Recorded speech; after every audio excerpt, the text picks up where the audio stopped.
Hi, welcome to this episode of Trip in Oz. This time we're in Broome and this is the first one of some Broome episodes we're going to bring you, and this is an interview with Greg Quicke, the Space Gandalf. We hope you enjoy it.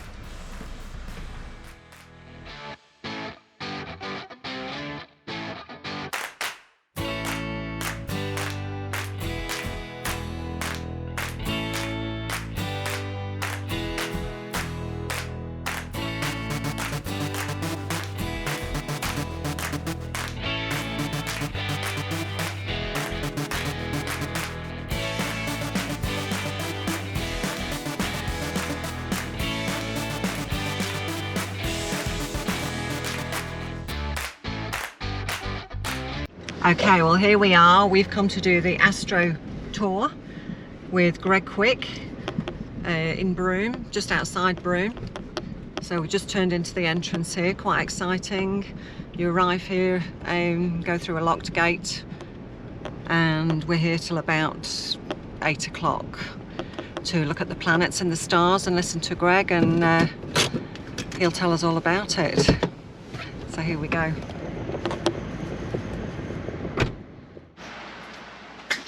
Okay, so while we were in Broome, we booked onto the evening tour with Greg Quicke, an astro tour, and we arrived and we had certain pre-expectations of what the evening would be like, but you know what, we were blown away. It just exceeded all our expectations. Wow, what a guy. It was amazing.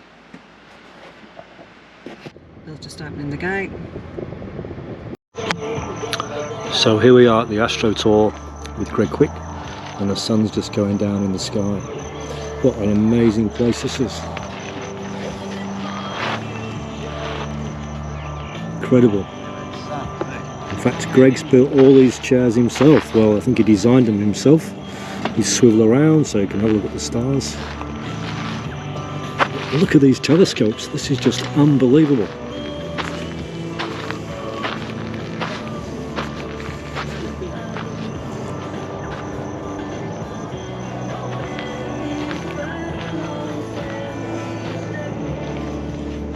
We've got a few of these, Greg. Oh, we've got a few, haven't we, Phil? Fantastic. Yeah. Absolutely. Our field of telescopes, our green field of telescopes. Now, when you come around the corner and you just see this like mini stadium with telescopes, it's quite incredible. Good one. Good to hear. Fabulous. Nice night, do you think? Yeah, be good. A bit of smoke over there, but smoke's beautiful. You won't even notice the smoke after a while.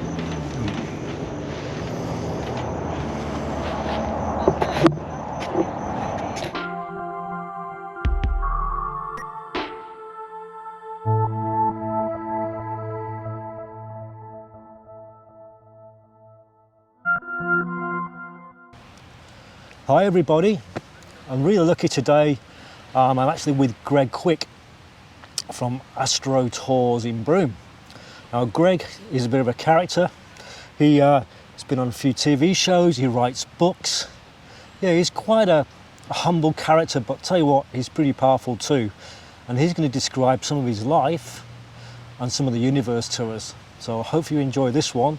We went to Greg's show last night and we thoroughly enjoyed it. And hopefully if ever in Broome you must do the same.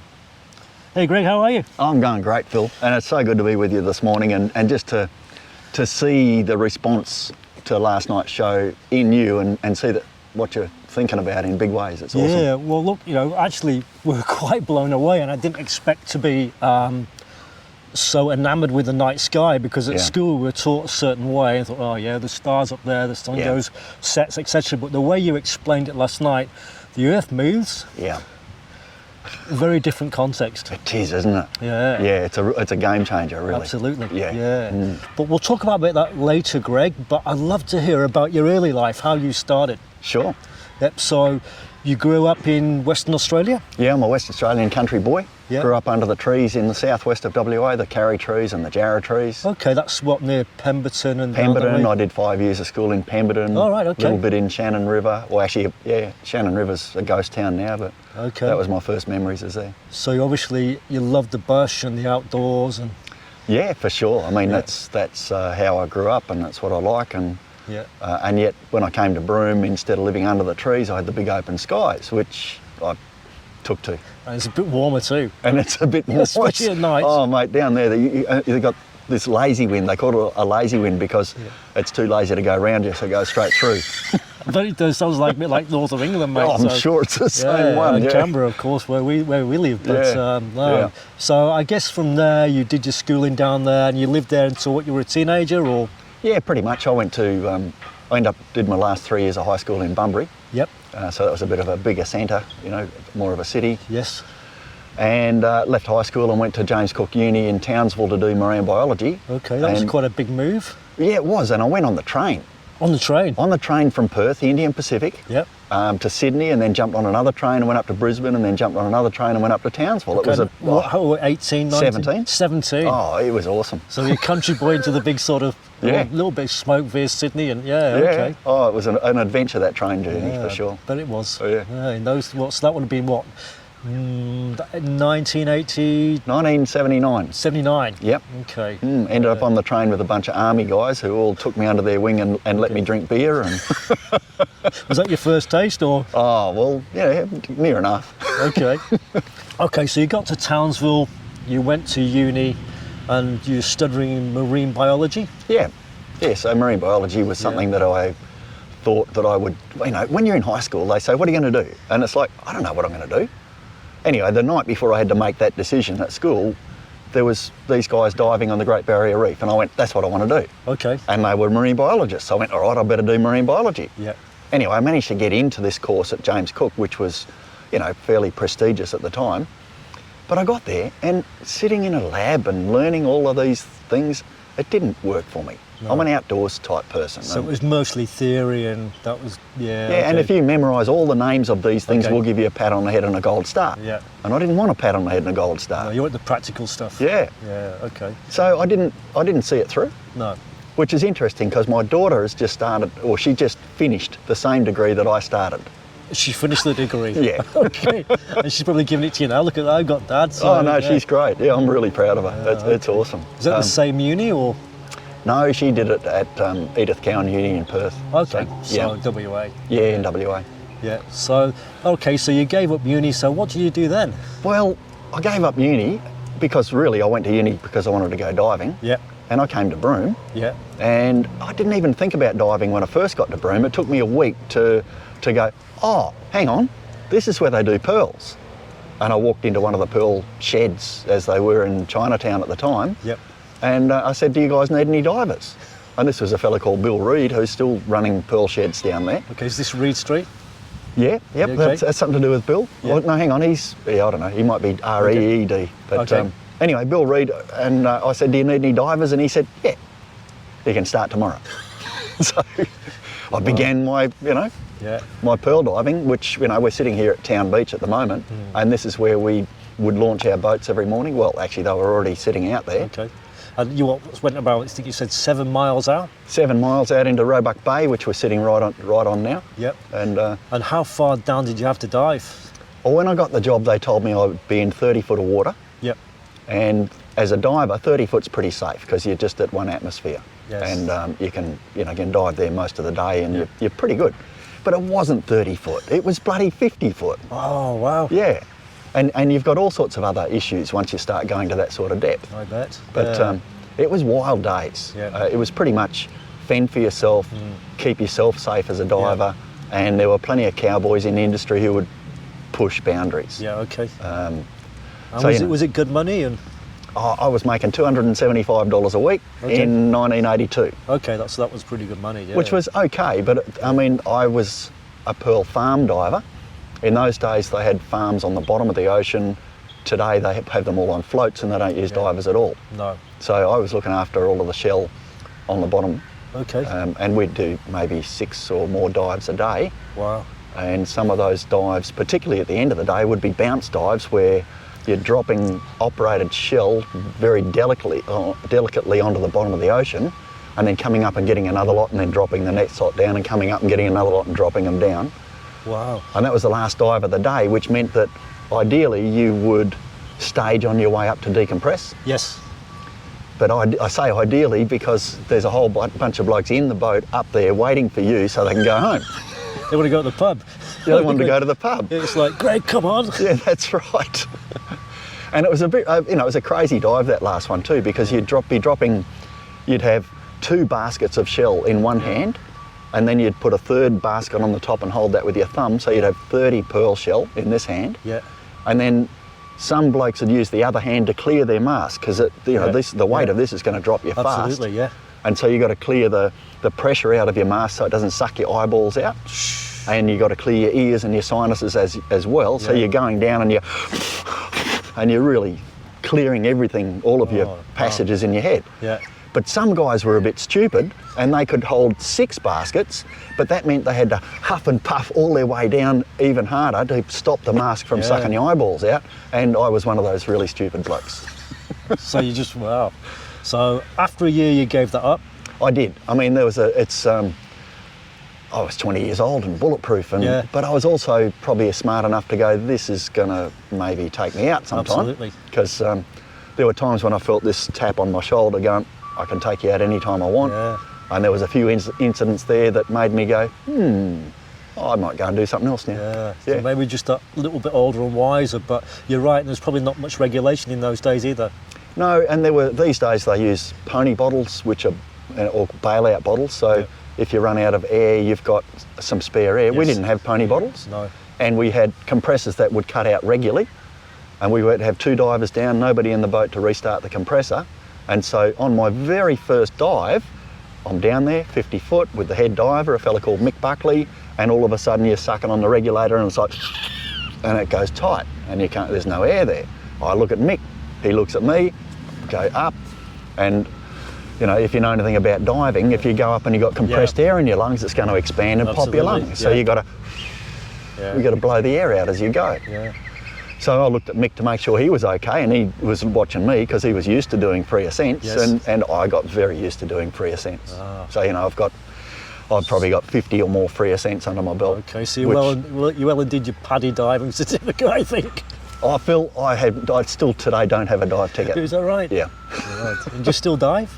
Oh yeah, occasionally. Yeah, okay. Yeah, for sure. Yeah. Yeah, but I'd been diving since I was 14. Okay. But somehow I'd never got a ticket. Okay. And I'm quite happy to say I haven't got a ticket. It's funny enough, I did it once and I did come up quite quickly. I'll never do it again, but I should really. Yeah. I got a ticket on the Great Barrier Reef. How bizarre is that? Well, that's it. Yeah. They just write them and Yeah, well, I've been on places like that and had to convince them to let me dive. Yeah. And I'm a more experienced diver than the dive masters on the boat. So, yeah. No. So you came from diving, so what did you do then? Well, when I finished diving, I went and worked. I was always pretty good at fixing things. Yeah. So that's the practical side of your nature, which comes out, That's right, and I ride motorbikes, so in those days... tinker around and... Well, you just keep them going. Yeah. In those days, if you couldn't fix your own bike, you didn't go anywhere. Of course. Yeah. So, and I got so that I was pretty good at keeping things going, and I fixed things for other people, and so you made a bit of money and wage that way. Yeah. Business. Yeah. So I turned into a mechanic and ended up playing around with machinery and trucks and all that sort of thing. And what was Broome like in those days? Broome was awesome. Broome took me in those days. Yeah. That same day that I walked into Bill Reed's shop and asked for a dive job, I was walking around out behind Cable Beach and I found a shack that was empty and I moved in. Okay. And that's what Broome's done for me ever since. Yeah, you became like part of the Broome family, I guess. The Broome people took me in and that's what they're like. Yeah. There were 3,500 people when I got here. Yeah. Most of them are coloured people. Yeah. And they're still, the families of Broome are still my family. Yeah. Because they took me in. It doesn't matter in Broome whether you're black, white or brindle. No, that's right. Yeah. You can be accepted for who you are. Which is fantastic. It is. That's how it should be. Yeah. Wherever you are in the world, Australia. So and of course today the population of Broome is much bigger. Yeah. And those original Broome families are a smaller component of that community. But to me, they're still the core of this community, and they're the people that I call my family in Broome. Yeah. Yeah, and there's something that will always draw you back to this place. I think, like I found since I first came in 17, I don't know why, there's something about this town which draws you to it. Yeah. It is. It's a powerful place. Okay. Yeah. So then you did your mechanicking, and then what did you do from there? Give me this story where you went from mechanic into the bush Yeah. and then to be what you do today? Well, I guess the pearl diving started a fair bit of it for me with learning how the tides work. Because Yep. Broome's got these massive 10-metre tides. Yep. So as a diver, instead of working during the week and having the weekends off, you work 10 days over the neap tides and you have 4 days off over the springs. Yes. And so that's the cycle that you live by, and most of Broome still operates on that cycle. Yep. So that was my first astronomical step. Yep. You know, I got so I could look at the moon and I could tell you where the tide was. Okay. I took that knowing into the bush where I was mechanicking and living in a swag, Yep. sleeping under the stars every night. That's Yep. what you did in those days. Yep. And, you know, I still do a fair bit of that. And I started watching the sky. And I didn't even set out to learn the sky, but it was there and so was I, and we got to know each other. Well, I think you demonstrated that last night by just going that you just named the stars as if they were your cousins, or you know that's Uncle Bill over there. I was just amazed. I was going, Yeah. I didn't know what that little thing is in the sky. That's incredible. Yeah. So obviously out in the bush you became at one with nature and you got used to the canopy and Yeah. you had that passion for it. So how did you develop that into what you are today? Well, I've started figuring a few things out, like, you know, watching the Earth turn and watching the Earth go around the sun. And I thought these were things that everybody had figured out. Yep.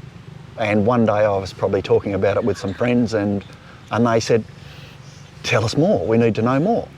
And basically some of those friends eventually, you know, took another few years and they started saying to me, well, get on with it. And I'm going, what are you talking about? Get on with what? Get on with sharing this stuff, because nobody knows it. Yeah. And it was like, oh, you know, because to me it was fairly simple. And I know that when I present at night, I'm presenting stuff that you already know. You know, there are realisations that you would have had last night where you go, oh, well, actually, I do know that. Yeah. Oh, yeah, that makes sense. Yeah. Yeah, and it makes sense. So, you know, really all I'm doing is reinforcing your knowing is what I like to think. And so, you know, when I first started doing that and everyone told me to get going, I thought, okay, I'll give this a go. Yeah. Because by this stage, I'd actually bought myself a telescope. And it was pretty big. It was a 10-inch telescope. You know, it was like a cannon that you could launch small children to the moon. Yeah. And, you know, the Cable Beach Club found out I had it, and one of the schools found out I had it. And Broome was still pretty small in those days, and it was like, can you come and show the kids, and can you come and show our guests? And so I started small, with one telescope and a Holden ute. Eventually I put some flyers out. I went and saw Gay Wotherspoon at the Broome Tourist Bureau at the time and said, Gay, how do I do this? She said, put some flyers out. Within 2 weeks I was out 7 nights a week. Okay, and was that where you are now, just out of Broome? No, I've worked many different sites around Broome. As Broome's grown, I've had to get further out. Because of the light? Because of the light, also because of just simply access to different sites. It was easier for me to use car parks, and I used the Broome Golf Club for about 5 years. Until the committee had changed and they forgot I was there. And because I didn't leave anything behind and it didn't look like anyone had ever been there, they came in one night and went, what are you doing here? And it's like, same thing I've been doing here for 5 years. And they said, no, you can't do that. I was like, really? Okay. So anyway, I had to find another site. Oh, their loss anyway, but no. So I was just thinking about, I saw a program with Brian Cox, and he at school he said he didn't try that hard. Then he left and he was sort of in like a pop band which had an okay hit and maybe a few others, and he had a great life going around the world. But at a certain age, he went on the same and had the same passion as you have. And that comes through as well. That is so interesting. Yeah, I really enjoy working with Brian. It's great. And you know, there's different approaches between us, but we meet in a place that seems to gel. You know, we've done the TV stuff together, and then I appeared on stage with him in Perth.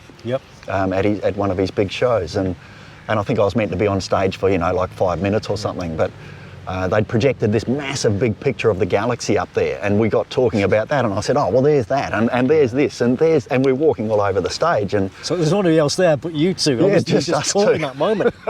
Yeah, that's right. Completely different backgrounds, but the same passion.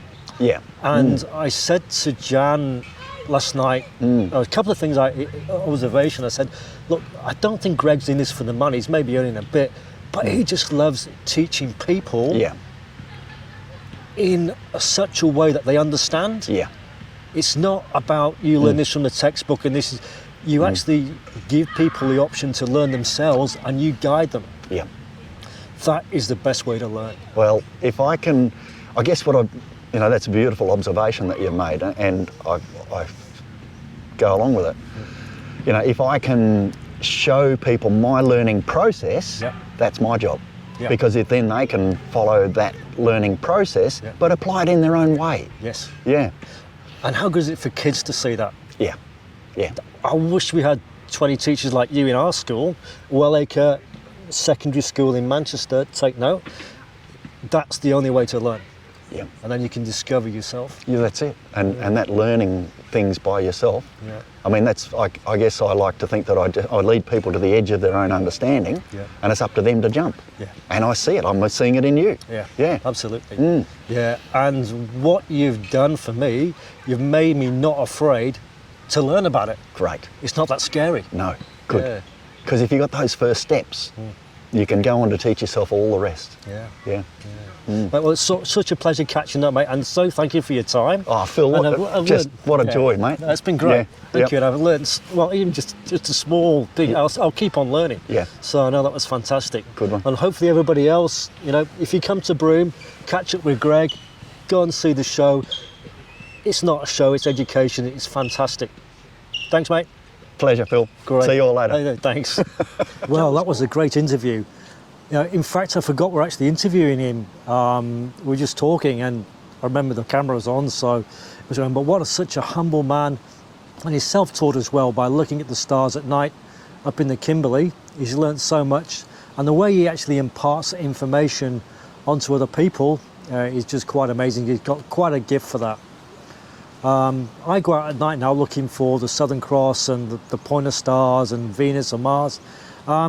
It sort of makes sense. But anyway, look, if you're ever in Broome, please go and do Greg Quicke's Astro Tour. You will not be disappointed. Well, look, next time on our Broome show, which is going to be part 2, we actually tick off a bucket list item, which is the helicopter flight up to Willie Creek along Cable Beach. That's quite a good, some great aerial shots there. I'm sure you'll enjoy them. But for now, I'll say goodbye. Thank you very much for watching. Please subscribe, and we'll see you next time.